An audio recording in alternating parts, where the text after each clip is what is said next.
அனைவருக்கும் இனிய மாலை வணக்கங்கள். இந்த புத்தக கண்காட்சியில் பேச்சை கேட்பதற்காக வந்திருப்பவர்களுக்கும் மலைக்கு ஒதுங்கியிருப்பவர்களுக்கும் என்னுடைய அன்பான வணக்கங்கள். ராஜனானுடைய ஒரு புகழ்பெற்ற வாசகம் இருக்கிறது. நான் மலைக்கு கூட பள்ளிக்கூடத்தில் ஒதுங்கியதில்லை. அப்படி ஒதுங்கிய போது கூட நான் பள்ளிக்கூடத்தை பார்க்காமல் மலையை பார்த்து கொண்டிருந்து விட்டேன் என்பார். மலையின் முன்னால் நிகழ்த்துகிற ஒரு உரை என்பது அது நம் எல்லோருடைய மனங்களையும் இலகச் செய்யக்கூடிய ஒன்றாக இருக்க வேண்டும் என்பதுதான் என் விருப்பம்.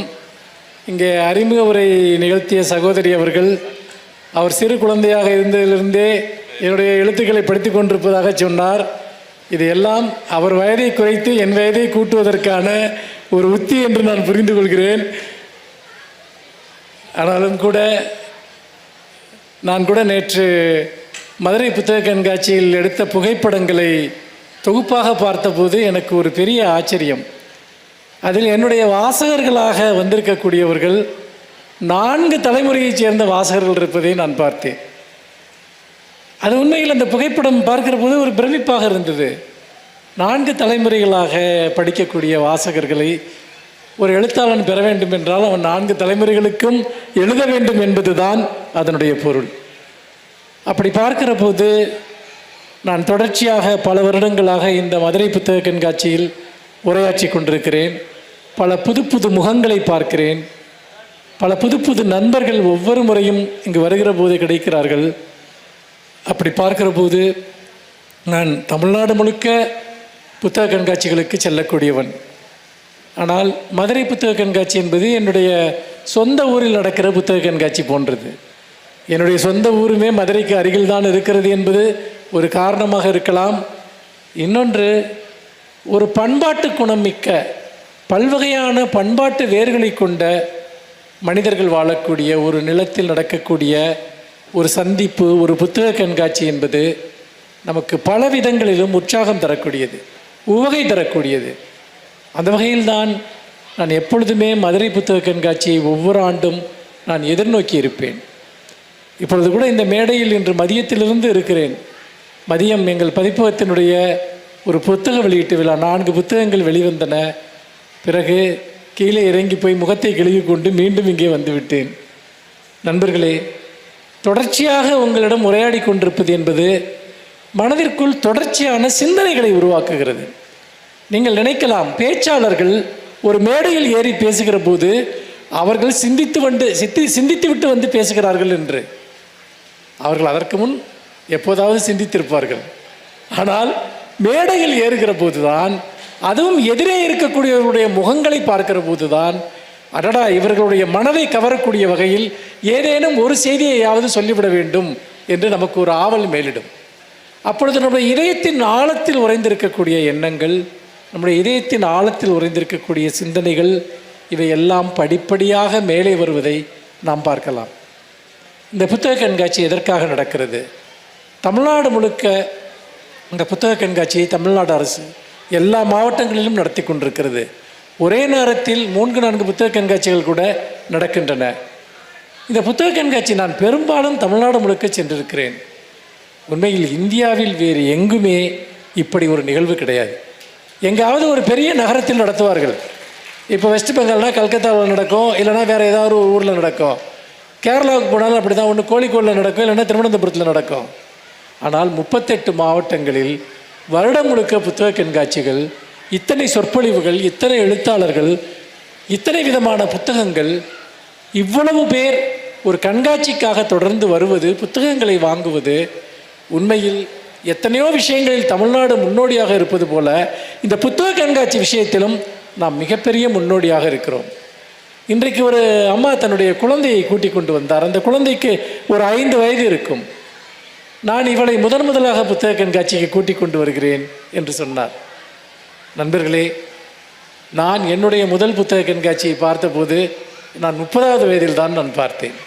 ஆனால் ஒரு குழந்தை 5 வயதிலிருந்து புத்தகங்களை பார்க்கிறது, இவ்வளவு தூரம் சுற்றி இருக்கக்கூடிய நூல்களை பார்க்கிற போது, புத்தகம் என்ற ஒன்று, இத்தனை வகையான புத்தகங்கள் இந்த உலகத்தில் இருக்கின்றன என்கிற அந்த அறிமுகம் என்பது அவர்கள் இதயத்தில் மிக ஆழமாக பதிகிறது.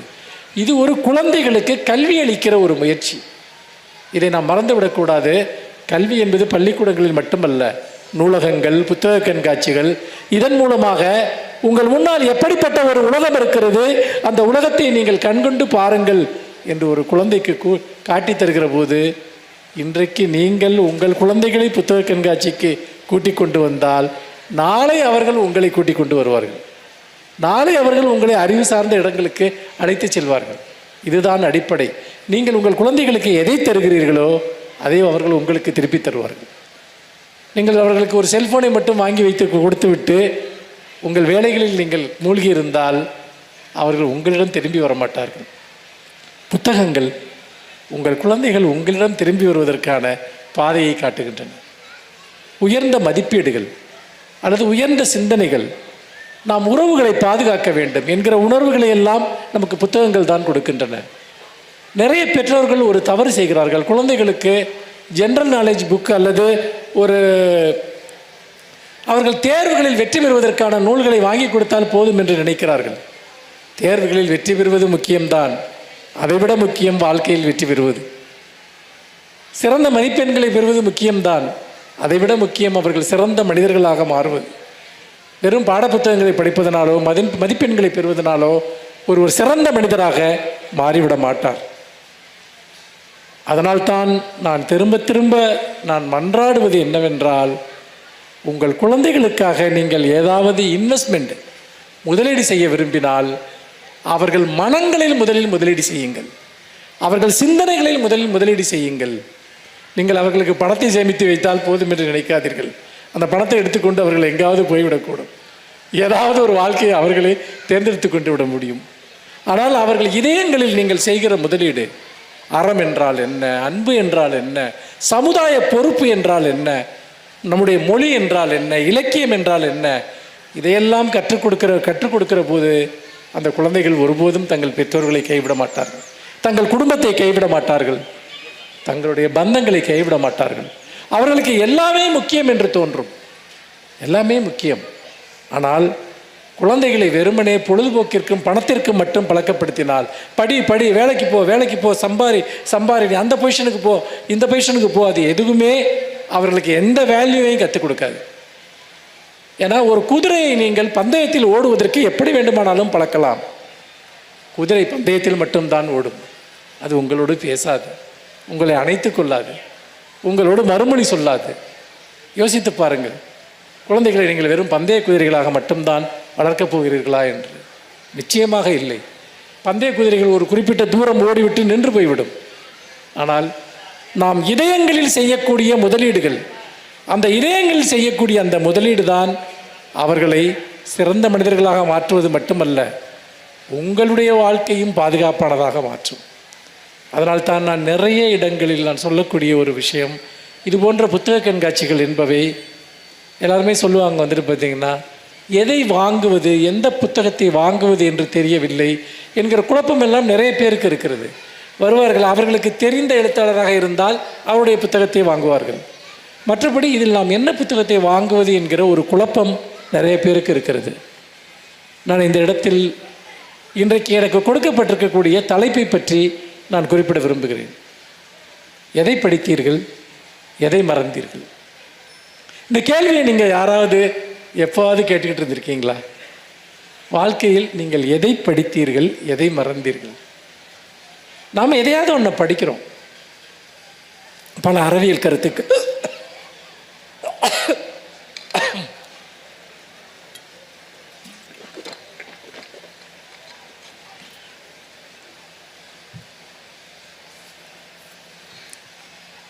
உதாரணமாக வள்ளுவர் ஒரு வாக்கியத்தை எழுதுகிறார், கற்றதினால் ஆன பயன் என்று. ஆமாம், நம்ம படிக்கத்தான் செஞ்சுருக்கோம், அதனுடைய பயன் என்ன? ஒரு வேலைக்கு போனது மட்டும்தான் அதனுடைய பயனா? எத்தனை விதமான இலக்கியத்தில் அறிவியல் கருத்துக்கள், வாழ்வியல் கருத்துக்கள் நமக்கு சொல்லித்தரப்படுகின்றன. எல்லாருமே ஸ்கூலுக்கு போயிட்டு தான் வெளியே வந்திருக்காங்க, ஸ்கூலுக்கு போகாமல் யாருமே இல்லை. ஸ்கூலுக்கு போயிட்டு வந்ததில் திடீர்னு பாடப்புத்தகத்தை எடுத்து பார்த்தா அந்த பாடப்புத்தகத்தில் சொல்லித்தரப்பட்டவற்றில் ஒரு 10% நம்முடைய வாழ்க்கையில் நமக்கு அது நம்ம அப்ளை பண்ணியிருக்கோமா? அப்படி அப்ளை பண்ண முடியலைன்னா அப்போ அதனுடைய பயன் என்ன? நாம் எதை படித்தோம், எதை மறந்தோம்? இந்த கேள்வி மிக மிக முக்கியமானது. கற்றதினால் ஆன பயன் என்ன? அப்படி பார்க்கிற போது இப்போ உதாரணமாக உங்கள் எல்லோருக்கும் தெரிந்திருக்கும், பிறப்புக்கும் எல்லா உயிர்க்கும் என்கிற வார்த்தை தெரியாதவர்களே கிடையாது. அதனுடைய பொருள் எல்லோருக்கும் தெரியும். ஆனால் பிறப்பால் எல்லோரும் சமம் என்பதை வாழ்க்கையில் நாம் எத்தனை தரம் உணர்ந்திருக்கிறோம்? எப்போதாவது அந்த கருத்தை வாழ்க்கையில் செயல்படுத்தி இருக்கிறோமா? நம்மால் அப்படி செயல்படுத்த முடிந்ததே இல்லை. அதனால் இதை நாம் திரும்ப திரும்ப படிக்கிறோம், பல தலைமுறைகளாக படிக்கிறோம், பிறப்புக்கும் எல்லா உயிர்க்கும் என்று. ஏன் நம்மால் பிறப்பால் எல்லோரும் சமம், எல்லா உயிர்களும் சமம் என்பதை ஏன் ஏற்க முடியவில்லை என்று சொன்னால் அதற்கு ஒரு காரணம்தான் இருக்கிறது. பிறப்புக்கும் எல்லா உயிர்க்கும் என்று சொல்லிவிட்டால் எப்படி சமமாவோம் என்பதை தெரிந்து கொள்வதற்கு நாம் தொடர்ந்து படிக்க வேண்டும். அது ஒரு நல்ல கருத்து தான். நிறைய பொன்மொழிகள் இருக்கிறது. யாதும் ஊரே யாவரும் கேளீர் படிச்சிருக்கோம். தீதும் நன்றும் பிறர் தர வாரா படிச்சிருக்கோம். யாதும் ஊரே யாவரும் கேளீர்னா இங்கே பார்த்திங்கன்னா வடநாட்டுக்காரனை நம்ம விரோதமாக பார்க்குறதில்ல. ஆனால் இங்கேருந்து போகிறவங்கள பலர் ரொம்ப விரோதமாக பார்க்குறாங்க. நாடு விட்டு நாடு போகிறவங்க மேலே அந்த உள்ளூரில் பலவிதமான எனிமிட்டி இருக்குது. இப்போ இன்னும் கூட சில பார்த்திங்கன்னா, இப்போ உதாரணமாக ஒரு குறிப்பிட்ட மதத்தை சேர்ந்தவர்களுக்கு வீடு கொடுக்க மாட்டோம், குறிப்பிட்ட ஜாதியை சேர்ந்தவர்களுக்கு வாடகைக்கு வீடு கொடுக்க மாட்டோம்.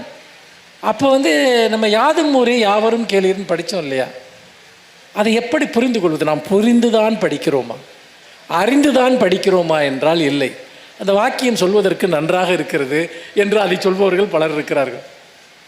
யாதும் ஊரே யாவரும் கேளீர்னா எல்லா ஊரும் என் ஊர் தாண்டான்னு ஒருத்தன் சொல்கிறான்னா அதை நீ அப்படி சொல்கிற ஒருத்தனை நீ அக்செப்ட் பண்ணுவியா? உனக்கு அது சௌகரியமாக இருக்குது. யாதும் ஊரே யாவரும் கேளீர், இந்த உலகமே நீ அக்செப்ட் பண்ணிக்கணுன்ட்டு. அப்படி ஒருத்தன் ஓ முன்னாடி நிற்கிறான், நீ வேற்றூர்காரன், நீ வேறு சாதியை சேர்ந்தவன், வேறு மதத்தை சேர்ந்தவன், நீ என்னுடைய அந்த ஒரு நிலப்பரப்பிற்கு உரியவன் அல்ல என்று 1000 கேள்விகளை நாம் எழுப்பிக் கொள்கிறோம். அப்படி என்றால் நாம் உண்மையிலேயே படித்தோமா என்கிற கேள்வி வருது. அதனால்தான் வள்ளுவர் கேட்கிறார், கற்றதினால் ஆன பயன் என்பதை பற்றி அவர் சொல்கிறார். நீங்கள் அடிப்படையில் ஒரு விஷயம் நாம் புரிந்து கொள்ள வேண்டியது, இவ்வளவு புத்தகங்கள் ஏன் புத்தகம் தொடர்ந்து படிச்சுக்கிட்டே இருக்கணும்னு சில பேருக்கு கூட தோணலாம்.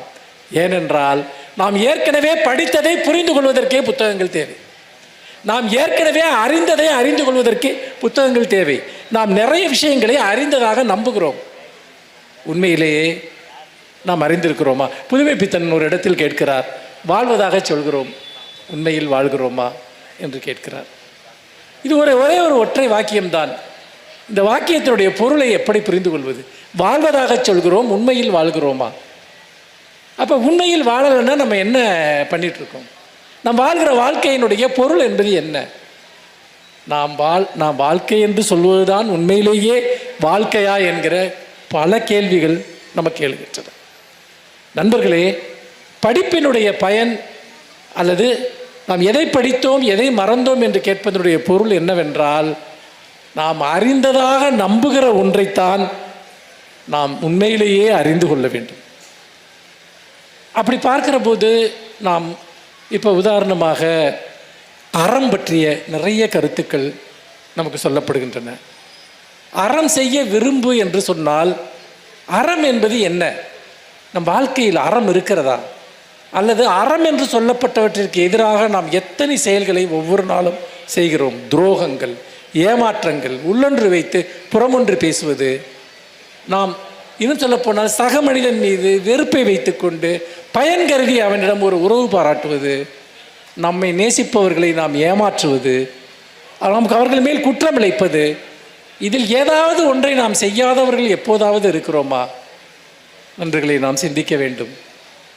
இன்னொன்று, இந்த நாட்டில் இப்பொழுது நிறைய கருத்துக்கள், எல்லா பக்கமும் கருத்துக்களினுடைய குவியல்களாக இருக்கின்றன.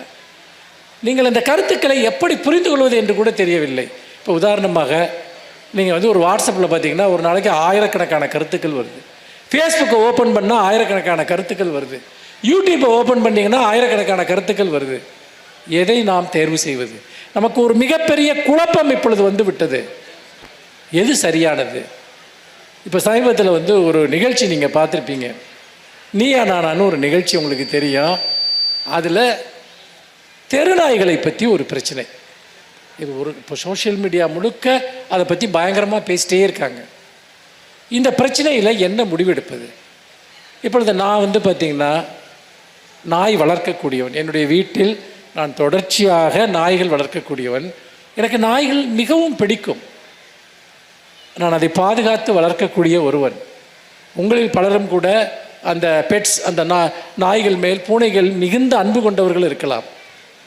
இப்பொழுது தெருவில் நாய்கள் தெரிகின்றன, தெரு நாய்கள் இருக்கின்றன. அந்த நாய்களுக்கு சில பேர் உணவளிக்கிறார்கள். உணவளிப்பதோடு தங்களுடைய கடமை முடிந்து விடுகிறது என்று நினைத்து விடுகிறார்கள். ஆனால் ஒரு நாய்க்கு தேவைப்படுவது உணவு மட்டுமல்ல, அதுக்கு பராமரிப்பு தேவைப்படுகிறது, பாதுகாப்பு தேவைப்படுகிறது, அன்பு தேவைப்படுகிறது, எல்லாமே தேவைப்படுகிறது. இன்னொன்று, நாய்கள் அடிப்படையில் ஒரு வனவிலங்கு, அதை நாம் புரிந்து கொள்ள வேண்டும். அதை நம்ம என்ன பண்ணியிருக்கோம்னா, நம்ம கூட வச்சுருந்து சிவிலைஸ் பண்ணி வச்சுருக்கோம். அதாவது ஓரளவுக்கு அதை சிவிலைஸ் பண்ணி வச்சுருக்கிறதா நம்புகிறோம். அடிப்படை அதனுடைய இயல்பு என்பது அது வந்து ஒரு வனவிலங்கு, வேட்டையாடக்கூடிய ஒரு விலங்கு. அந்த வேட்டைத்தன்மையை நீங்கள் அதை ஜீன்லேருந்து எடுக்கவே முடியாது. ஆனால் நம்ம அதை ஒரு ஹோம் அனிமலாக கன்வெர்ட் பண்ணி, நம்ம அப்படி தான் சொல்லணும், அதை கன்வெர்ட் பண்ணி நம்ம கூட வச்சுக்கிட்டு இருக்கோம். இப்போது ஒரு பிரச்சனை, தெருக்களில் ஏராளமான நாய்கள் இருக்கின்றன. நான் நாய்களை நேசிப்பவன். ஆனால் தெரு நாய்கள் குழந்தைகளை கடிக்கின்றன, மனிதர்களை கடிக்கின்றன, மிகப்பெரிய அபாயங்களை பலருக்கும் விளைவிக்கின்றன என்பதை பார்க்கிறோம்.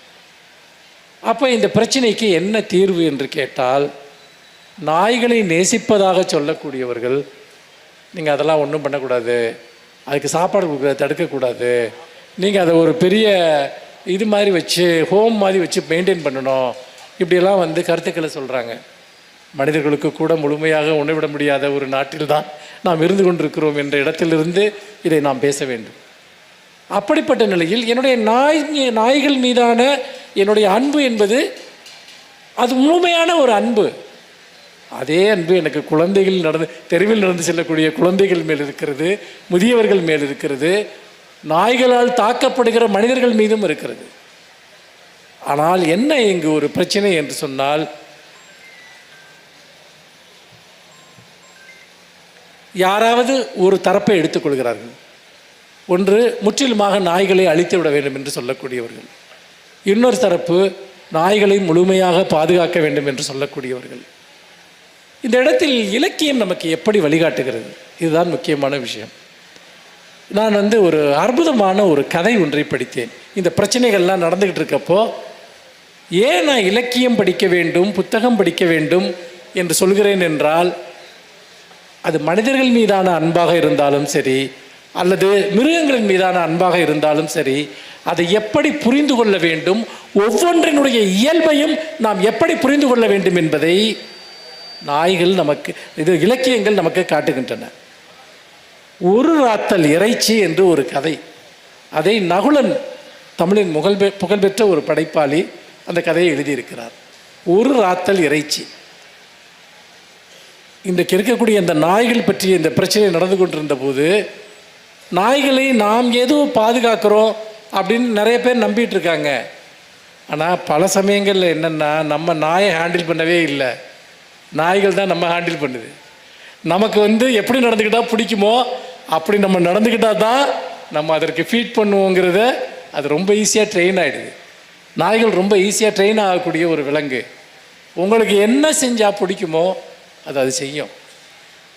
ஒரு ராத்தல் இறைச்சிங்கிற ஒரு கதையை வந்து, அந்த கதையை நான் இப்போ படித்தப்போ எனக்கு ஒரு பெரிய வியப்பு என்னென்னா, ஒருத்தர் வந்து ஒரு டாக் வீட்டில் வளர்க்குறார், ஒரு நாட்டு நாய். அந்த நாய் இவர்கிட்ட வந்து, அந்த நாய்கிட்ட இவர் பேசுவார். உதாரணமாக, இன்றைக்கி நம்ம ஒரு சினிமாவுக்கு போகலாமா அப்படின்னு கேட்பார். அது இவர் ரொம்ப அலட்சியமாக பார்க்கும். அதுக்கப்புறம் உனக்கு கதை சொன்னால் பிடிக்குமான்னு கேட்பார். இவர் ஒரு ரைட்டர், நகுலன் தன்னை தான் அந்த கதாபாத்திரமாக வச்சுருக்கார். உனக்கு ஒரு கதை சொன்னால் பிடிக்குமா அப்படின்னு கேட்குறாரு. ஆனால் அதுவும் அதை கண்டுக்காது, வந்துட்டு இவரை பெருசாக பொருட்படுத்தாது. ஆனால் வெள்ளிக்கிழமை மட்டும் இவர்கிட்ட ரொம்ப பாசமாக இருக்கும். ஏன்னா வெள்ளிக்கிழமை அதற்கு இறைச்சி போடுவாங்க. மற்ற நாட்களில் இறைச்சி கிடையாது. அப்போது அந்த சம்பவங்களை, அந்த சீக்வன்ஸை விவரிக்கிறாரு. ஒரு மதியானம் 12:30 மணிக்கு அதுக்கு இறைச்சி வைப்பாங்க. அந்த இறைச்சி வைக்கிறதுக்காக அந்த வீட்டில் வேலை செய்கிற வேலைக்காரன் வந்து இறைச்சிக்கு காசு வாங்க அவன் ரூமுக்குள்ளே வர்றது உட்பட அந்த டாக்குக்கு தெரியும். அவன் ரூமுக்குள்ளே வந்தோடனே துள்ளி குதிக்க ஆரம்பிச்சிடான். இறைச்சி வாங்கிட்டு வரல, இன்னும் இறைச்சி வாங்க போகிறதுக்கு காசு வாங்க வர்றான். ஒரு ரொட்டீனாக நடக்கிறதுனால அந்த பேட்டர்ன் அதுக்கு தெரியும். அவன் காசு வாங்கிட்டு போவான். காசு வாங்கிட்டு போனதுக்கப்புறம் இது என்ன பண்ண, இறைச்சி வாங்கிட்டு வருவான். இறைச்சி வாங்கிட்டு வந்தோடனே இவருடைய பூட்ஸ் காலை அது பயங்கரமாக நக்கும், பயங்கரமாக பூட்ஸ் காலை நக்கும். இவருக்கு அது ரொம்ப எரிச்சலாக இருக்கும். எத்தனையோ தடவை சொல்லுவார், இதை நக்காத, அது கேட்கவே கேட்காது. அது அதிகபட்சமாக பண்ணும், இவர் மேலே விழுந்து புரளும். அப்படியே மற்ற நாளெல்லாம் இவரை கண்டுக்காமல் இருக்கும். அப்போது ஒரு நாள் அதே மாதிரி இது வழக்கமாக எல்லா வெள்ளிக்கிழமையும் இது நடந்துக்கிட்டே இருக்கும். ஒரு வெள்ளிக்கிழமை இவருடைய நண்பர் ஒருத்தர் வெளியூர்லேருந்து வந்துடுறார். வந்தோடனே அவர் பேசிகிட்டே இருக்கார். ரொம்ப நேரம் பேசிகிட்டே இருந்ததில் வேலைக்காரனை கூப்பிட்டு இறைச்சி வாங்குறதுக்கு காசு கொடுக்க இவர் மறந்துடுறார். அது ரொம்ப ரெஸ்ட்லெஸ்ஸாக அங்கங்கே அப்படியே சுற்றிக்கிட்டே இருக்குது. அதுக்கப்புறம் என்ன ஆகுதுன்னு பார்த்தீங்கன்னா, அவரை கொண்டு போய் ட்ரெயின் ஏற்றி விடுறதுக்காக அவர் வெளியே போயிடுறாரு. வெளியே போனதுக்கப்புறம் ஒரு 2-2:30 மணிக்கு வீட்டுக்கு வர்றாரு. வீட்டுக்குள்ளே நுழைஞ்ச உடனே அந்த டாக் அப்படியே அவருடைய கெண்டைக்கால் சதையை வந்து கவிடுது. அப்படியே கடிச்சிருது வந்துட்டு. இவரால் அதை இமேஜினே பண்ண முடியல. இது எப்படி இந்த விஷயத்தை வந்து இந்த டாக் இப்படி வந்து நடந்துக்கிறது அப்படின்னு. அது மைண்டில் ஒரு பேட்டர்ன் இருக்குது. அதுக்கு வந்து பார்த்திங்கன்னா, அந்த பேட்டர்னுக்கு வெளியே ஏதாவது ஒன்று நடந்ததுன்னா அது உங்களை வந்து அட்டாக் பண்ண ஆரம்பிக்கும். அதை குறை சொல்ல முடியாது, அதுதான் அதனுடைய இயல்பு. நீங்கள் அதை வந்து ஆர்டிஃபிஷியலாக ஹியூமனைஸ் பண்ணி வச்சுருக்கீங்க, அவ்வளவுதான். நீங்கள் அதை டிஸ்டர்ப் பண்ண உடனே அது தன்னுடைய அந்த பிரைமேட்டிவ் ஸ்டேஜுக்கு அது போயிடுது. அந்த பேட்டர்ன் நீங்கள் டிஸ்டர்ப் பண்ணிட்டீங்கன்னா, அப்போது ஒரு வீட்டில் அவருக்கு அப்போ இந்த கதை எப்படி முடியும், ரொம்ப அற்புதமான நகலில் அதை எழுதியிருப்பார். அது என் காலை கடித்தது கூட பிரச்சனை இல்லை, ஆனால் அந்த இறைச்சிக்காக அது என் பூட்ஸ் காலை வந்து நக்கிக்கிட்டே இருந்தது இல்லையா. நண்பர்களே, நிறைய மனிதர்கள் இதை செய்வார்கள். இந்த கதை ஒரு குறியீடு. அது மிருகத்தினுடைய இயல்பு பற்றி மட்டுமல்ல, இந்த கதை ஒரு குறியீடு.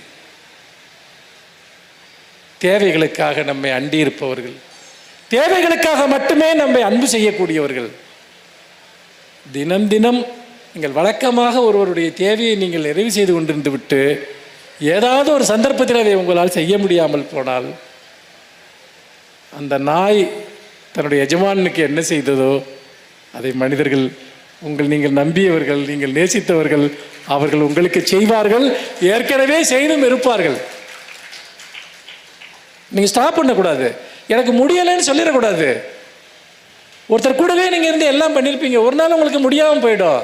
என்னால் பண்ண முடியலை, எனக்கு சக்தி இல்லை, என்கிட்ட காசு இப்போ இல்லை, அதெல்லாம் சொல்ல உங்களுக்கு உரிமை கிடையாது. ஏனென்றால் இது ஒரு பேட்டர்ன், இது ஒரு பேட்டர்ன்.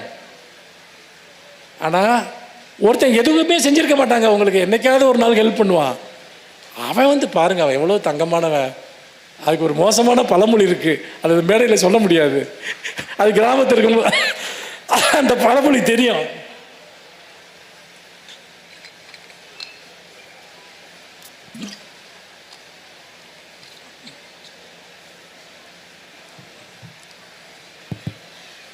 இங்கே நான் ஏன் சொல்கிறேன் என்று சொன்னால், ஒரே ஒரு கதை, ஒரு 2 பக்கம் இருக்கக்கூடிய ஒரு கதை. இந்த கதைக்குள்ளாக ஒரு மிருகத்தினுடைய இயல்பு சொல்லப்படுகிறது. ஒரு காலத்தில் மிருகமாக இருந்து பரிணாம வளர்ச்சி அடைந்த மனிதர்களிடமும் இதே குணம்தான் இருக்கிறது என்பதை ஒரு கதை சொல்கிறது. அப்படி என்றால் இலக்கியம் நமக்கு தொடர்ந்து கற்பிக்கிறது. இந்த கற்பித்தல் தான் நம்முடைய மனதை விரிவுபடுத்துகிறது, நம்முடைய சிந்தனையை விரிவுபடுத்துகிறது. கவிதைகள், கதைகள், ஏன் நம் குழந்தைகளுக்கு வந்து பார்த்திங்கன்னா ஜென்ரல் நாலேஜ் பரப்புனா போதும்னு நினைக்கிறோம் இல்லையா, அது அறிவு அல்ல. நீங்கள் ஒரு விஷயத்தை புரிஞ்சுக்கங்க. ஒரு காலத்தில் வந்து உலகத்தில் வந்து எந்தெந்த நாட்டில் என்னென்ன தலைநகரம் இருக்குது, எந்தெந்த நாட்டு கொடி எப்படி இருக்கும், இந்த மாதிரி நிறைய தகவல்கள், உலக அதிசயங்கள் என்ன இருக்குது, இதெல்லாம் இன்றைக்கி தேவையே இல்லை. ஏன்னா சின்ன குழந்தைங்க கூட எல்லா கேள்விகளுக்கும் ஒரு ஏஐ மூலமாக ஒரு பதிலை உடனே பார்த்துட்றாங்க. நம்மளும் அப்படி தான் இருக்கோம். உங்கள் தலைக்குள்ளார நீங்கள் எதையுமே ஸ்டோர் பண்ண வேண்டிய அவசியம் இல்லை. தகவல்களை, இன்ஃபர்மேஷனை, ஏன்னா உங்களுக்கு எது தேவைன்னாலும் அடுத்த செகண்ட் நீங்கள் அதை வந்து கையில் இருக்க மொபைல் மூலமாக நீங்கள் பெற்றுக்கலாம். அப்போ உங்கள் நம்ம மூளைக்குள்ளே எதை நம்ம ஸ்டோர் பண்ண போகிறோம்? இந்த ஏஐ, இந்த கூகுள், இதெல்லாம் கொடுக்க முடியாத ஒன்று இருக்கிறது. அதைத்தான் நாம் கொடுக்க வேண்டும், அதைத்தான் கவனம் செலுத்த வேண்டும். அது என்னென்ன? வேல்யூஸ், ஹியூமன் வேல்யூஸ், மனிதகுல அறம், வாழ்வியல், வாழ்வியலினுடைய தத்துவங்கள், இவற்றை சொல்லக்கூடிய புத்தகங்கள். குழந்தைகளை கட்டாயப்படுத்தி படிக்க வைக்க வேண்டும் என்று நான் சொல்வேன். பாட புத்தகங்களை மட்டுமல்ல, சிறந்த கதை புத்தகங்களை. அவர்கள் நீங்கள் ஒரு முறை கட்டாயப்படுத்தினால் மறுமுறை புத்தகங்களை வாங்கி தருமாறு அவர்கள் உங்களை கட்டாயப்படுத்துவார்கள். அந்த ருசியை குழந்தைகளிடம் உண்டாக்க வேண்டும். நன்றாக கவனியுங்கள், அந்த ருசி மிக மிக முக்கியம். அந்த ருசியை ஏற்படுத்துவதற்காகத்தான் இங்கே நண்பர் விஷ்ணுபுரம் சரவணன் போன்றவர்கள் ஊர் ஊராக அலைந்து குழந்தைகளை சந்தித்து கொண்டிருக்கிறார்கள். தமிழ்நாடு முழுக்க ராப்பகலாக சுற்றி கொண்டு புத்தகங்கள் எழுதி அதை புத்தகங்களிடம் கொண்டு போய் சேர்த்து குழந்தைகளுக்கு மொழியினுடைய ருசி, கதையினுடைய ருசி, வாழ்வியலினுடைய ருசி, இந்த ருசி இல்லாவிட்டால் இந்த பர்கரு, இந்த இங்கே விற்கக்கூடிய இந்த பண்டங்களுடைய ருசி, இதை தவிர உங்களுக்கு வாழ்க்கையில் எந்த ருசியுமே தெரியாது. ஸ்விக்கியில் என்னென்ன ஃபுட்டு ஆர்டர் போட்டால் எங்கே போகலாம், எங்கே சிட்டியில் எங்கே நல்ல ரெஸ்டாரண்ட் இருக்குது, இதை மட்டுமே ருசி என்று வாழ்க்கையில் குழந்தைகள் அறிந்து கொண்டு விட்டால் வாழ்க்கையை எதிர்கொள்வதற்கான எந்த தைரியமும் அவங்களுக்கு இருக்காது. நீங்கள் கவலைப்பட வேண்டிய ஒரு விஷயம் இருக்கிறது. உங்கள் குழந்தைகள் தைரியமற்றவர்களாக இருக்கிறார்கள். அவங்க சமூக பொறுப்புடன் இருக்காங்களா இல்லையாங்கிறதெல்லாம் அடுத்த பிரச்சனை. அவர்கள் கோழைத்தனமாக வளர்கிறார்கள். சமூகத்தினுடைய வாழ்க்கையினுடைய எந்த பிரச்சனையையும் எதிர்கொள்ள திராணியற்றவர்களாக வளர்கிறார்கள். மனதளவில் மிக மிக பலவீனமாக இருக்கிற இளைஞர்களை நான் பார்க்கிறேன். நான் தொடர்ந்து மாணவர்களிடம் வேலை செய்து கொண்டிருக்கிறேன். நிறைய மாணவர்களிடம் நான் உரையாடுகிறேன். அவர்கள் பிரச்சனை என்பது என்ன? நீங்கள் பெற்றோர்கள் இருக்கிறீர்கள், நீங்கள் அதை பற்றி தெரிந்திருக்கிறீர்களா என்று எனக்கு தெரியாது. அவர்கள் எல்லோரிடமும் பயப்படுகிறார்கள். அவர்கள் ஒரு தனக்கு தெரியாத ஒரு மனிதனிடம் 2 வார்த்தை அவர்களால் பேச முடியவில்லை. அவர்களுக்கு தெரியாத ஒரு மனிதன் வந்து அவர்களிடம் ஏதாவது பேசினால் அவர்கள் அவனை சந்தேகிக்கிறார்கள். நமக்கு சம்பந்தமில்லாத விஷயங்கள் என்று உலகத்தின் பெரும்பாலான விஷயங்களை அவர்கள் மாற்றிக்கொண்டு விட்டார்கள். அவங்க பர்சனல் லைஃப்லையோ, சோஷியல் லைஃப்லையோ, கல்விலையோ, வீட்டிலையோ ஒரு கிரைசிஸ் வந்ததுன்னா அதை எப்படி ஹேண்டில் பண்ணுறதுக்கான ஒரு குறைந்தபட்ச துணிச்சல் கூட இல்லை. முரட்டுத்தனமாக நடந்து கொள்கிறார்கள், மூர்க்கமாக நடந்து கொள்கிறார்கள், அல்லது தன்னைத்தானே அழித்துக் கொள்கிறார்கள், அல்லது மிக மோசமான பழக்க வழக்கங்களுக்குள் செல்கிறார்கள். நிறைய இளைஞர்கள், நிறைய மாணவர்களிடம் நான் இதை பார்க்கிறேன். பதட்டமாக இருக்கிறது, மிகவும் உண்மையிலேயே மிக மிக பதட்டமாக இருக்கிறது. இந்த குழந்தைகளை பாதுகாக்க வேண்டும் என்கிற அந்த பதட்டம் என்பது உண்மையில் அது எவ்வளவு பெரிய பொறுப்பு என்பதை இங்கே வார்த்தைகளால் விவரிக்க முடியவில்லை. நம்முடைய குழந்தைகள் நம்மிடம் இருக்கிறார்கள் என்று நினைத்து கொண்டிருக்கிறோம். இல்லை, சமூகத்தின் எத்தனையோ விதமான சக்திகள் அவர்களை கையாளுகின்றன. சமூக ஊடகங்களின் வழியாகவும் இன்னும் பலவிதமான ஒரு நெட்வொர்க் வழியாகவும் அவர்கள் எங்கே போய் சிக்கிக்கொள்வார்கள் என்பதையே நினைக்க முடியாத அளவுக்கு நம்முடைய குழந்தைகள் மேல் இன்றைக்கு அபாயங்கள் சூழ்ந்திருக்கின்றன. நம்ம கண்ணு முன்னாடியே அவங்க இருக்காங்கன்னு நம்ம நினைக்கிறோம். இல்லை, நம்ம குழந்தைகள் நம்ம கண்ணு முன்னாடி இல்லை, அவங்க வேறு எங்கெங்கேயோ இருக்காங்க, யார் கூடவோ இருக்காங்க. அவருடைய வாழ்க்கை எப்போதும் அபாயத்தின் ஒரு விளிம்பில் இருந்து கொண்டே இருக்கிறது. அதனால்தான் நான் சொல்கிறேன், இந்த புத்தகங்கள் என்பவை அவர்களுக்கு அவர்களுடைய தன்னிலையை அறிவதற்கு, தன்னைத்தானே அறிவதற்கு, தன்னைத்தானே புரிந்து கொள்வதற்கு, இன்னும் சொல்லப்போனால் தன்னுடைய மன உலகை விரிவுபடுத்துவதற்கு அவர்கள் கதைகளையும் கவிதைகளையும் நாவல்களையும் அவர்கள் படித்துத்தான் தீர வேண்டும். இது ஒரு வாழ்வியல் கல்வி. நிறைய பேர் என்ன நினைக்கிறாங்க அப்படின்னு சொன்னால், வாழ்வியல் கல்வின்னா ஏதாவது ஒரு சுய முன்னேற்றத்தை பற்றி அவங்களுக்கு சொல்லிக் கொடுக்கறது. எப்போ பாரு எல்லா குழந்தைங்களும் ஏதாவது ஒர்க் ஷாப்புக்கு போயிட்டே இருக்காங்க. ஒன்று ஆன்லைனில் ஏதாவது கிளாஸுக்கு போகிறாங்க, இல்லை நேரில் போகிறாங்க. என்னத்தையாவது ஒரு ஸ்கில்லை வளர்த்துக்கணும்னு நினைக்கிறாங்க. அதாவது உங்களுக்கு வந்து ஒரு அடிப்படையில் எல்லாத்துலேயும் எக்ஸ்போஷர் இருக்கிறது நல்லது தான். ஆனால் நீங்கள் வந்து ஒவ்வொன்றிலையும் நீங்கள் எக்ஸ்பர்ட் ஆகணும்னா அது நடக்காது.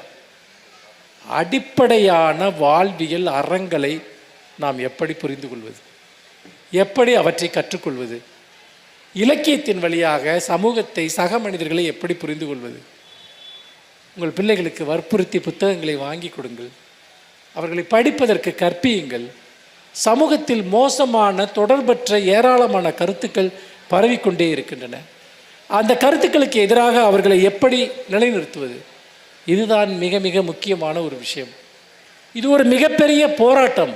நாம் நினைப்பது போல இன்றைக்கி நீங்கள் ஒரு படிப்பை படிச்சிங்கன்னா என்ன படிப்பை படித்தாலும் ஏதாவது ஒரு வேலை கிடைக்கும். என்ன படிப்பை படித்தாலும் ஏதாவது ஒரு வேலை கிடைக்கும். அதுவா ஒரு குழந்தையினுடைய லட்சியம்? அதுவா ஒரு இளைஞனுடைய லட்சியம்? ஒரு பெண்ணுடைய லட்சியம்? அது வாழ்வாதாரத்திற்கான ஒரு தேவை மட்டுமே. வாழ்வாதாரம் இருந்தால் போதுமா? வாழ்வு வேண்டாமா? நண்பர்களே, வாழ்வாதாரம் இருந்தால் போதுமா? வாழ்வு வேண்டாமா? இதுதான் நம் முன்னால் இருக்கக்கூடிய மிக முக்கியமான கேள்வி. அப்படி பார்க்கிற போது ஒரு அடிப்படையான விஷயம், இந்த புத்தக கண்காட்சிகளை நாம் வெறுமனே அது ஏதோ ஒரு புத்தகங்களை விற்கிற இடம் என்று நீங்கள் புரிந்து கொள்ளாதீர்கள். நான் என் வாழ்க்கை முழுக்க படித்து கொண்டே இருந்திருக்கிறேன். படிப்பு உருவாக்கிய பயன்களுக்கு ஒரு எல்லையே இல்லை. இன்னும் சொல்லப்போனால் எனக்கு ஏதாவது ஒரு திறமை இருக்கும் என்று நான் நம்பினால் அந்த திறமை அனைத்துமே நான் படித்த ஏதாவது ஒரு புத்தகத்திலிருந்து தான் கிடைத்திருக்கிறது. அப்படி இல்லாவிட்டால் உண்மையிலேயே மந்தைகளில் ஒரு மந்தையாக, கூட்டத்தில் ஒரு கூட்டமாக எங்கோ நான் கரைந்து போயிருப்பேன். அப்படி கரைந்து போகிற மனிதர்களை நான் காண்கிறேன். ஒரு கவிதை இருக்கிறது, என்னுடைய கவிதை. அதை நான் இங்கே உங்களிடம் பகிர்ந்து கொள்ள விரும்புகிறேன். நாம் எப்படி இருக்கிறோம் என்பதை பற்றிய கவிதை. இந்த கவிதையை நான் இங்கே வாசிப்பதனுடைய காரணம், உண்மையில் நாம் எப்படி இருக்கிறோம் என்பதை பற்றி நாம் எப்போதாவது சிந்தித்திருக்கிறோமா என்பதுதான். நாம் ஏன் இப்படி இருக்கிறோம்? இந்த கேள்விகளை நாம் ஒருவருக்கொருவர் கேட்டுக்கொள்ள வேண்டும். நாம் ஏன் இப்படி இருக்கிறோம்? சதா முணுமுணுத்து கொண்டு, எப்போதும் துணிகளை மடித்து வைத்து கொண்டு, எதையாவது சுத்தம் செய்து கொண்டு, யாரையாவது சபித்து கொண்டு, நம்ம டெய்லி இதெல்லாம் தான் பண்ணிகிட்டே இருக்கோம். எதையாவது அடைய முயற்சி செய்து கொண்டு, எதனிடமாவது தோல்வி அடைந்து கொண்டு, எப்போதும் நம்மை நிரூபித்து கொண்டு, நிறைய பேர்த்துக்கு வேலை யாருக்கிட்டையாவது நம்மளை ப்ரூவ் பண்ணிக்கிட்டே இருக்குது. ஏன் ப்ரூவ் பண்ணணும்? நான் ஏன் உங்ககிட்ட என்ன ப்ரூவ் பண்ணணுங்கிற கேள்வியை நம்ம கேட்கணும். முதல்ல ஒரு சிகரெட்டை போல எரிந்து கொண்டு, தேவையற்ற பொருள்களால் நம் தனிமையை நிரப்பிக்கொண்டு, நம்ம நிறைய ஷாப்பிங் போகிறோம் இல்லையா? ஷாப்பிங் மாலில் ஏதாவது ஒரு ப்ரஷ் வாங்குறதுக்காக போவோம், ஒரு பேஸ்ட் வாங்குறதுக்காக போவோம். கடைசியில் ஒரு 3000 ரூபா 4000 ரூபாய்க்கு பில்லு கொடுத்துட்டு வருவோம். நம்ம செஞ்சுருக்கோம் நிறைய பேர் வந்துட்டு. ஏன்னு கேட்டோம்னா, இந்த ஷாப்பிங் பண்ணுறதில் மனுஷங்களுடைய லோன்லினஸ்க்கு ஒரு பெரிய ரோல் இருக்குது. சைக்கலாஜிக்கலாகவே அதை சொல்கிறாங்க. மனிதர்கள் தனிமையாக இருக்கக்கூடிய மனிதர்கள் மிகவும் அதிகமாக பொருட்களை வாங்குகிறார்கள் என்று. தேவையற்ற பொருள்களால் நம் தனிமையை நிரப்பிக்கொண்டு, யாரிடமாவது நம்மை பிணைக்க முயற்சி செய்து கொண்டு, ஒரு அபத்தமான சினிமாவின் முதல் காட்சியை பார்த்து கொண்டு, ஃபஸ்ட்டு ஷோ போகிறத வாழ்க்கையில் பெருமையாக நினைக்கிறவன் எவ்வளோ பேர் இருக்கான் தெரியுமா? ஏன்டா 2வது ஷோ போனால் என்னடா ஆயிரும் உனக்கு? இல்லை அடுத்த நாள் பார்த்தா தான் என்ன ஆயிரும் உனக்கு? அவன் அந்த வாழ்க்கையோட லட்சியமாக கற்பனை பண்ணிக்கிறான். ஏன்னா உண்மையான லட்சியங்களை அடைவது மிக மிக கடினம்.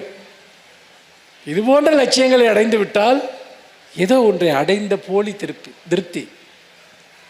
ஒரு அபத்தமான சினிமாவின் முதல் காட்சியை பார்த்து கொண்டு, கடற்கரையில் கூட்டத்தோடு கூட்டமாய் நின்று கொண்டு, எனக்கு கடலை பார்த்திங்கன்னா மிட்நைட்டில் பார்க்க தான் பிடிக்கும். மிட்நைட்டில் தான் கடல் இங்கே இருக்கும். பகலில் போனால் கடல் இருக்காது. கடற்கரையில் மனுஷங்க இருப்பாங்க.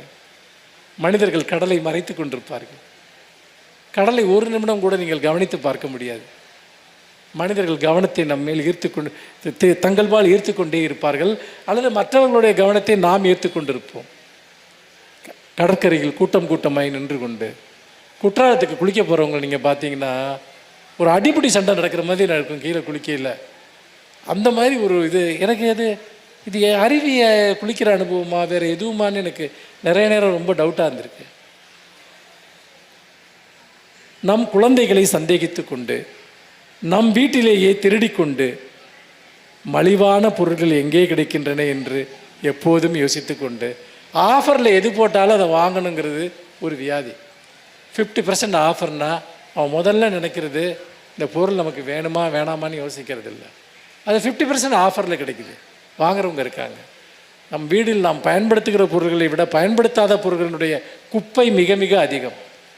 எனக்கு ஒரு பொருள் பயனற்றது என்றால், நான் அதை பயன்படுத்த மாட்டேன் என்றால், அது எனக்கு ஃப்ரீயாக கொடுத்தா கூட அது எனக்கு குப்பை தான். அது பாதி விலையில் கொடுக்கறதுங்கிறது இல்லை விஷயம். மலிவான பொருள்கள் எங்கே கிடைக்கின்றன என்று எப்போதும் யோசித்து கொண்டு, பொறுக்கிகளுக்கு பயந்து கொண்டு, எல்லாத்துக்கும் பயப்படுவோம்.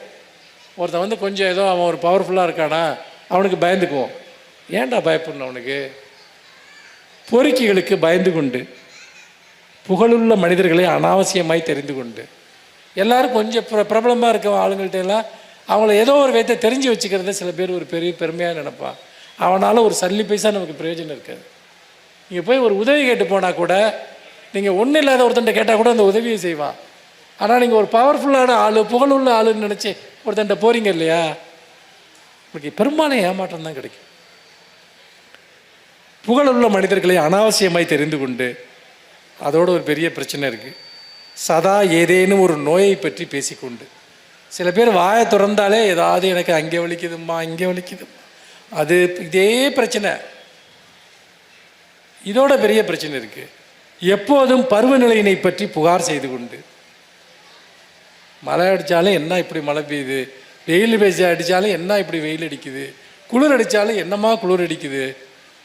அதில் நியூஸில் எல்லாம் வேற போடுவான், 100 வருஷத்தில் இல்லாத மழை, 50 வருஷத்தில் இல்லாத வெயில், நீ பார்த்தியா? அதுக்கு எங்கேயாவது நீ ப்ராப்பராக ரெக்கார்ட் மெயின்டைன் பண்ணுறியா? எந்த ரெக்கார்ட்லேருந்து இதை சொல்கிற? 47 வருஷமாக இப்படிப்பட்ட ஒரு வெயிலை யாரும் பார்த்ததில்லை. போன வருஷமாக அதுதானே நீ சொன்ன, எல்லா வருஷமும் அதுதான் சொல்கிறோம். அது ஒரு பரபரப்பை உண்டு பண்ணுறது. சீசனுங்கிறது எல்லா பருவத்திலையும் நம்ம வந்து கஷ்டமும் இருக்கும், நம்ம என்ஜாய் பண்ணக்கூடிய ஒன்றும் இருக்கும். எனக்கு ஆக்சுவலாக மழை காலத்தோட வெயில் காலம் தான் ரொம்ப பிடிக்கும். ஒரு மாதிரி மழை காலம் தான் ஒரு மாதிரி நசநசன்னு இருக்க மாதிரியே எனக்கு இருக்கும். ஆனால் நம்ம ஆளுங்கள்லாம் மழையை பற்றி ரொம்ப ரொமான்டிசைஸ் பண்ணிட்டேன். எங்களை மாதிரி கவிஞர்கள், அப்புறம் சினிமா எடுக்கிற ஆளுங்க, மழைன்னா அது சூப்பராக இருக்கும், மழைன்னா அது வந்து ஒரு பெரிய இன்பம் இதம் அப்படிலாம் ஒன்றுமே கிடையாது. மழை ஒரு நிறைய நேரம் ரொம்ப எரிச்சலாக இருக்கும். குடிக்க தண்ணி வேணும், அதுக்கு மழை வேணும், விவசாயத்துக்கு வேணும், அதெல்லாம் வேறு. ஆனால் இந்த மாதிரி நகரங்களில் வாழ்கிறப்போ வந்துட்டு ஒரு லெவலுக்கு மேலே மழை பெஞ்சதுன்னா அது ஒரு பெரிய நரகமாக மாறிடுது. எப்போதும் பருவநிலையினை பற்றி புகார் செய்து கொண்டு, இது எல்லாத்துக்கும் பின்னாடி நாம் ஏன் இப்படி இருக்கிறோங்கிற கேள்வியை சேர்த்துக்கங்க. சிறிய வருமானத்திற்கான சிறிய கணக்குகளை எழுதி கொண்டு, ஒரு சின்ன இன்கம் இருக்குது, அதுக்கு 1000 கணக்கு எழுதணும். நம்ம 5 பைசாவுக்கும் கணக்கு எழுதிட்டு அது மாதிரி ஒரு எரிச்சல் எதுவுமே கிடையாது. அதிர்ஷ்டத்தின் வருகையை எதிர்நோக்கி கொண்டு, யாருடைய சாவுக்காவது காத்துக்கொண்டு, ரொம்ப பேர் வந்துட்டு இவன் எப்போ சாவான்னு காத்திருக்கவன் ரொம்ப பேர் இருக்கான், கொஞ்சம் பேர் கிடையாது.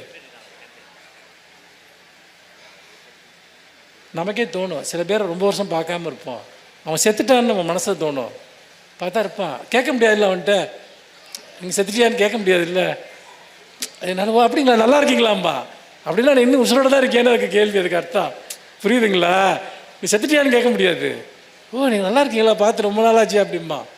அவன் உலகத்தில் இருக்கதே அவனுக்கு அப்போ தான் ஞாபகம் வரும். யாருடைய சாவுக்காவது காத்துக்கொண்டு, நமது தூக்கு கயிற்றின் உறுதியை சோதித்து கொண்டு, முட்டாள்களின் கவிதையை படித்து கொண்டு, என்னை சேர்த்து புரிஞ்சுக்கிட்டாலும் ஒன்று நான் தப்பாக நினைக்க மாட்டேன்.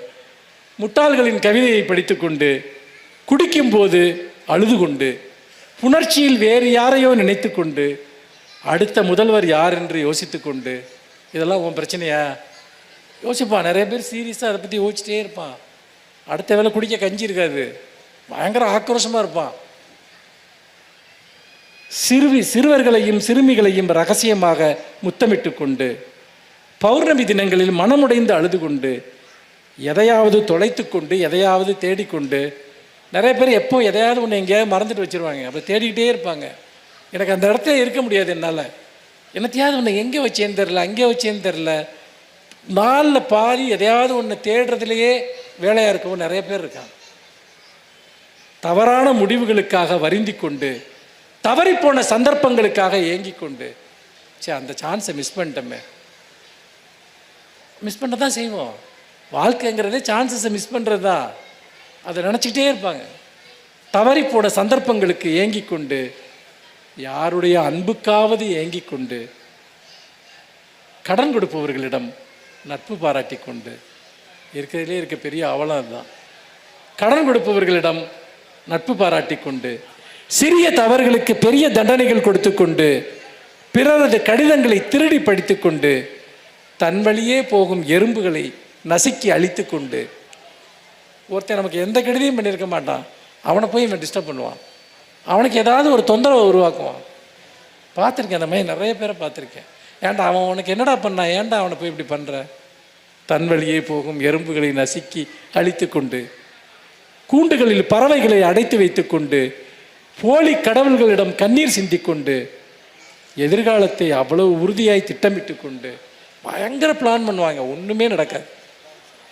அதாவது எதிர்காலத்தை பிளான் பண்ணுறதுக்குள்ள சில ஆளுங்கள்லாம் அசந்துருவான், நம்மளை ரொம்ப கில்ட்டை உண்டு பண்ணுவான். நீ என்னப்பா ஒன்றுமே பிளான் பண்ணாமல் இருக்க, அதாவது நீ காலகாலத்தில் செய்ய வேணாமா, அதை வேணாமா, இதை நமக்கு ரொம்ப கில்ட்டை உண்டு பண்ணுவான்.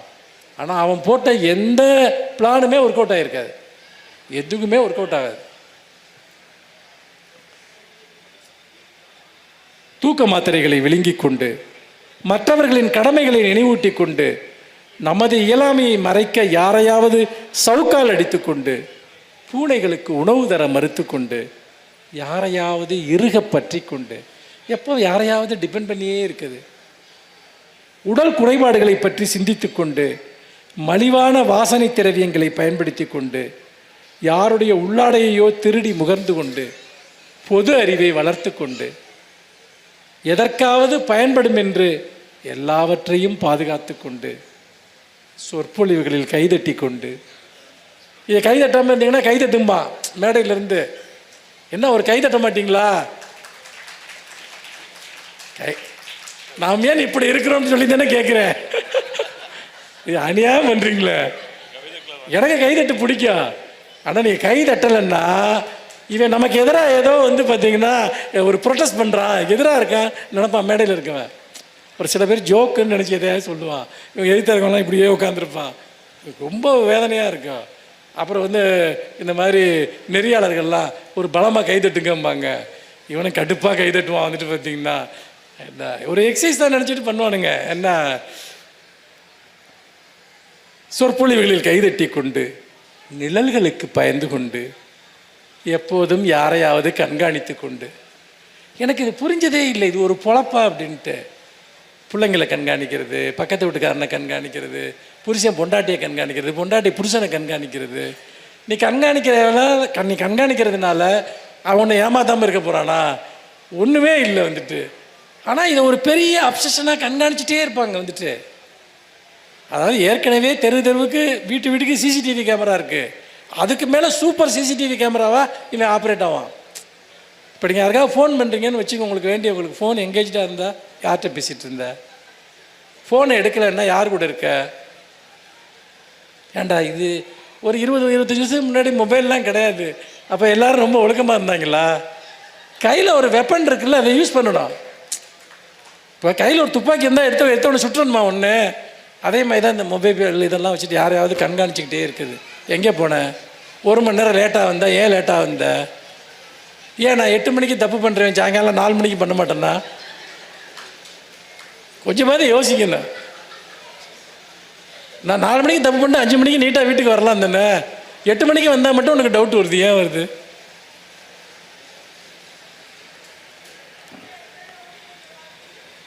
உடற்பயிற்சியினால் மரணத்தை வெல்ல முயற்சி செய்து கொண்டு, அப்படியே ஜிம்முக்கு காலையில் போய் போட்டு அப்படியே உடம்பை முறுக்கி சைக்கிள் பண்ணி அதை பண்ணி, ஆனால் வீட்டில் துணி துவைக்கிறதுக்கு வேலைக்காரி வச்சுருப்பான், அதை பண்ண முடியாது. ஆனால் ஜிம்மில் போய் அப்படியே பயங்கரமாக இது பண்ணி, ஏன்னா ஒரு 300 வருஷம் வாழணும், புரியுதுங்களா? அங்கே ஜிம்முக்கு போயிட்டு இவன் கழட்டி போட்ட ட்ரெஸ்ஸை வேலைக்காரி துவைச்சிக்கிட்டு இருப்பா. என்ன வீடு பேருக்க ஒரு ஆள் வச்சுருக்கணும், ஆனால் இவன் போய் ஜிம்மில் எனர்ஜியை ஸ்பெண்ட் பண்ணிட்டு வரணும். எளிய இரக்கங்களால் நம் மனிதத்தன்மையை நிரூபித்து கொண்டு, பிச்சைக்காரனுக்கு ஒரு ரூபா போட்டோம்னா நம்ம உலகத்தில் பெரிய ஆள்னு நினச்சிக்கிறது, அப்படிலாம் ஒன்றுமே கிடையாது. பிச்சைக்காரன் இவன் என்னடா பிச்சைக்காரனாக இருக்கான், 1 ரூபா தான் போடுறான், ஒரு 2 ரூபா போட மாட்டானான்னு யோசிப்பான். உடல் பயிற்சியின் எளிய இரக்கங்களால் நம் மனிதத்தன்மையை நிரூபித்து கொண்டு, தங்கமுலாம் பூசப்பட்ட போலி ஆபரணங்களை அணிந்து கொண்டு அவமதிப்புகளை பொருட்படுத்தாமல் இருக்க கற்றுக்கொண்டு புகைப்படங்களை பாதுகாத்து கொண்டு எப்போ நம்ம விட்டு போய் தொலைஞ்சதுங்களெல்லாம் ஃபோட்டோவாக வச்சுக்கிட்டு அதை எடுத்து பார்த்துக்கிட்டு திறக்கம் இருக்கும் கதவுகளை தட்டி கொண்டு வேலைகளுக்குள் நம்மை நாமே மறைத்து கொண்டு வேலை மட்டும் இல்லைன்னா நிறைய பேர் சூசைட் பண்ணி செத்துருவான். வருமானம் இல்லாமல் இல்லை, வேலை இல்லாமல் இருந்தால் அவனை பற்றி அவன் சிந்திக்கணும்ல. அது இருக்கிறதுலே ரொம்ப கொடுமையான ஒரு மேட்ரு இது. நம் பால்யத்தை நினைவு கூர்ந்து கொண்டு சின்ன வயசில் எவ்வளோ நல்லா இருந்தோம், சின்ன வயசுல நீ ஒன்றும் நல்லாலாம் இருக்கலை, அப்போ வேற மாதிரி கேவலமாக இருந்திருப்போம், இப்போ வேற மாதிரி கேவலமாக இருப்போம், அவ்வளோதான் மேட்ரு. ஆக என் பால்ய காலம் ரொம்ப நல்லா இருந்துச்சு அப்படிலாம் விடுவானுங்க. சில பேர் சிட்டியில் இருந்துக்கிட்டு கிராமத்தில் வாழ்க்கை ரொம்ப அருமையாக இருந்துச்சும்பாருங்க. கிராமத்தில் அவன் என்ன பண்ணிகிட்டு இருந்தான்னு நமக்கு தெரியும், ஒன்றும் இல்லை இங்கெல்லாம். ஆனால் கூட கற்பனைகள் ஒரு மூலையில் சுருண்டு படுத்துக்கொண்டு வேறு வழி இல்லை என்று எழுந்து கொண்டு எவ்வளோ நேரம் கோபமாக படுத்துதான் நம்மளே தான் எந்திரிச்சு வரணும். ஏமா அப்படி இருக்கான்னு யாரும் கேட்க போகிறதில்ல. யாருக்காகவாவது தியாகம் செய்து கொண்டு அதை ரொம்ப இந்த சினிமா எல்லாத்துலேயும் இது பண்ணி, அதாவது அண்ணன் தங்கச்சிக்காக தியாகம் பண்ணணும், தங்கச்சி அண்ணனுக்கு தியாகம் பண்ணணும், பேரண்ட்ஸ் பிள்ளைங்களுக்கு தியாகம் பண்ணணும், பிள்ளைங்க எல்லாரும் நியாயமாக நடந்துக்கிட்டால் போதும்னு நான் நினைக்கிறேன். யாரும் எந்த தியாகம் பண்ண வேணாம். உங்கள் வாழ்க்கையை அழிச்சுக்கிட்டு நீங்கள் யாருக்காகவும் நீங்கள் தியாகம் பண்ண வேண்டிய அவசியம் இல்லை. நமக்கு கிடைக்கிற வாழ்க்கை ஒன்றே ஒன்று தான். அப்புறம் நீங்கள் எவ்வளோ பெரிய தியாகத்தை பண்ணாலும் யாரும் உங்களை அதெல்லாம் நினச்சி கூட பார்க்க போகிறதில்ல. நீங்கள் ஒரு புக்கில் எழுதி நோட்டாக எழுதி கொடுத்தா கூட நீங்கள் ஒரு 20 ரூபா ஸ்டாம்ப் பேப்பரில் எழுதி கொடுங்க, அப்பா நான் உனக்கு இந்த தியாகம்லாம் பண்ணேன்ட்டு அதை யாரும் படிக்க கூட மாட்டான். அதுக்கெல்லாம் எது செல்லாத நோட்டு அதெல்லாம் நம்ம பண்ணுற தியாகங்கள். உங்களால் முடிந்ததை செய்யுங்கள். உங்கள் வாழ்க்கையை வாழ்ந்து கொண்டு மற்றவர்களுக்காக வாழுங்கள். உங்கள் வாழ்க்கையை நீங்கள் இழந்து இன்னொருத்தருக்கு எதையும் கொடுக்கணும்னு எந்த அவசியமும் இல்லை. கொடுக்கறதுனால அது எந்த பெரிய மதிப்பையும் அவங்கக்கிட்ட பெறுறதும் இல்லை. எது கிடைச்சாலும் அதை பயன்படுத்திக்கலாம்னு நினைக்கிற ஒரு உலகம் இது. அது யாராக இருந்தாலும் சரி, முடிஞ்ச வரைக்கும் என்ன கிடைக்குதோ நான் எடுத்துகிட்டு போகிறேன். உங்கள்கிட்ட நான் 100 ரூபா நீங்கள் கொடுத்தீங்கன்னா 100 ரூபாய் எடுத்துப்பேன். 1000 ரூபா கொடுத்தீங்கன்னா 1000 ரூபாய் எடுத்துப்பேன். 10,000 ரூபா கொடுத்தீங்கன்னா நான் 10,000 ரூபாய் எடுத்துப்பேன். அவ்வளோதான் மேட்ரு. எப்போதோ நன்றாக இருந்தோம் என்று நினைத்து கொண்டு எப்போதாவது நன்றாக இருப்போம் என்று நினைத்து கொண்டு இந்த ரெண்டை தான் நம்ம திரும்ப திரும்ப பண்ணுறோம். எப்போதோ நன்றாக இருந்தோம் என்று நினைத்து கொண்டு இனி எப்போதாவது நன்றாக இருப்போம் என்று நினைத்து கொண்டு சாதாரணமானவற்றையெல்லாம் சிறந்ததென ஏற்றுக்கொண்டு மன்னிக்க முடியாதவற்றை எல்லாம் மன்னித்து கொண்டு மன்னிக்க முடியாதவர்களை எல்லாம் மன்னித்து கொண்டு நாம் ஏன் இப்படி இருக்கிறோம்? நன்றி, வணக்கம்.